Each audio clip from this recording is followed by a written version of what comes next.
Hi everyone! Today I'm just doing a video showing you how to cook my two favourite vegetarian go-to recipes. One's a bolognese and one is a quesadilla. I think I'm saying that right. The recipes will be down below, but jumping straight into it, I'm taking one onion and I'm dicing it. You'll have to excuse my cutting skills, they're not great, not made for camera, but you know.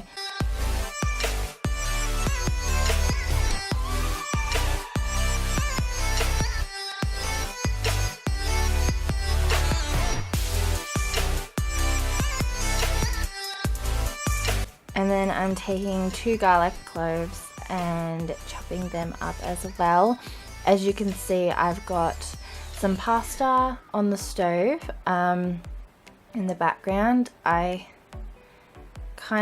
make this in bulk. The recipe that I'm going to link down below is actually going to be the actual amount that you need.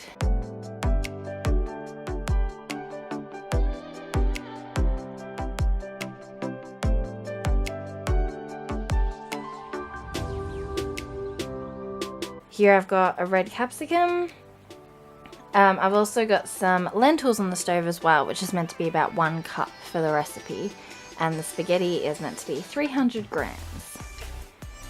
Then I take a carrot and I just awkwardly slice that up.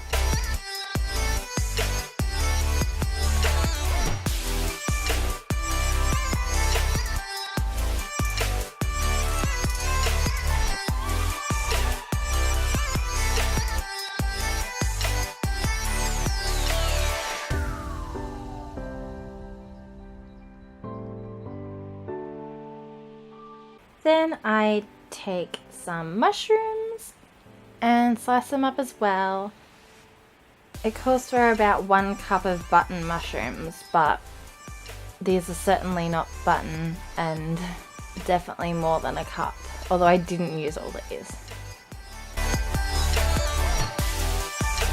Then you're going to get some stock. I use vegetable stock, and I take a heaped teaspoon and you're supposed to mix it with about, I think it was 2 cups of water, but I find that there's way too much liquid in this.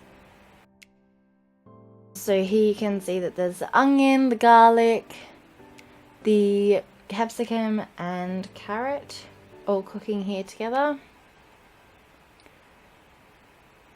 And like magic, the mushrooms appear.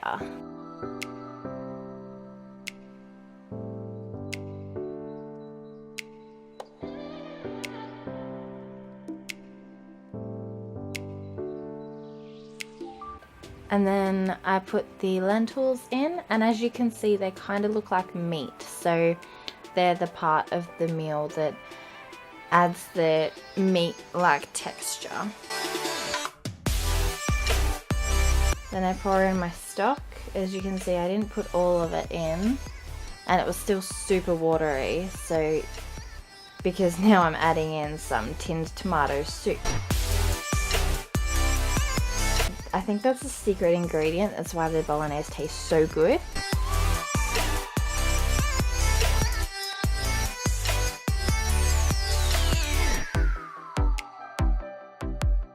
And then 2 tablespoons of tomato paste. Obviously I put a bit more in.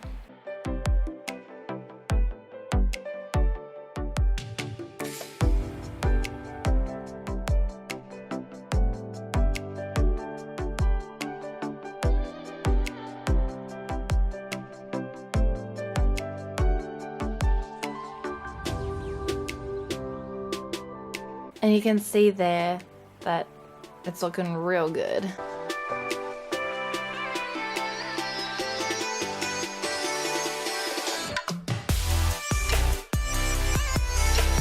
So yeah, as I said, it does get super watery for my liking. If you like it like this, it's totally fine, you can keep it, but I actually do this weird thing where I take the water out using a spoon. Like magic, the pasta appears on a plate. This is not the serving size I have. This is actually for my boyfriend because I didn't want to eat that much myself, although I would love to. Putting some cheese on the top. I'm like 90% sure that that's the only thing that stops this meal from being vegan. So if you wanted a vegan meal, you can just add some vegan cheese. And there you go. Very aesthetic spaghetti bolognese.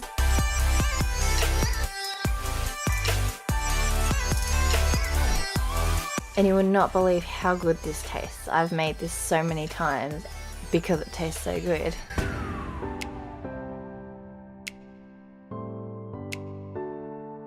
Moving on to the quesadillas. So I've already got cooking 1.5 cups of rice. And now I'm slicing up 1 onion. This recipe does make a lot because you're adding rice to the mixture. So if you only wanted enough for say 1 meal, then just half this recipe. But this is really good for leftovers. I love cooking in bulk. With the broccoli, you just want to slice each little tree up to really small bits because I don't like finding huge chunks of broccoli in my quesadilla, but if you like that, that's totally fine. Do what you want. Slicing the capsicum up into little chunks. I don't actually like capsicum, I just know it's good for me, but I can't even taste it in the quesadilla or the bolognese, so like I'm happy. Ooh, there's the rice and there's my pajama shirt. Getting some more mushrooms, they were left over from the bolognese.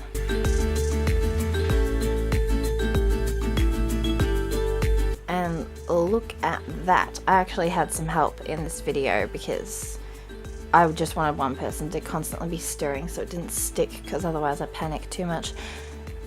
Cutting that corn up. My guinea pigs eat the little corn cobs, the leftover ones. I love it. And everything's in there now. Adding some black beans. That was like 1 tin worth. Ideally, I'd actually want more black beans in this mixture. There wasn't enough for me. And this is a burrito spice mix. I use half a packet, so I'm just using the other half of the packet here because I used the first half in another mixture. Again, I've made this one quite a few times. Mixing that in, and the spice mix makes it super dry, so just add enough water and kind of eyeball it.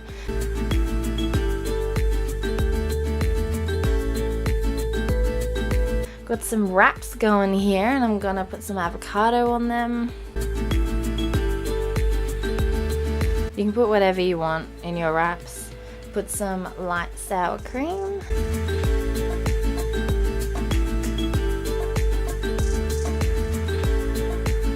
Then I add some salsa on top. This is like a medium salsa because it's not spicy at all, but I like a little bit of heat.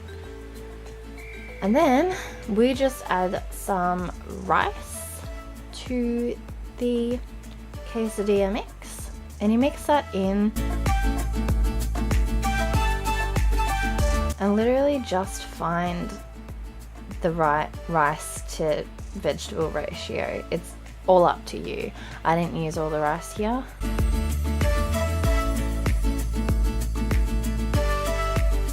And then just spoon some of the mix onto your wrap, but only half because you're going to fold the wrap in half and then put it in the toaster.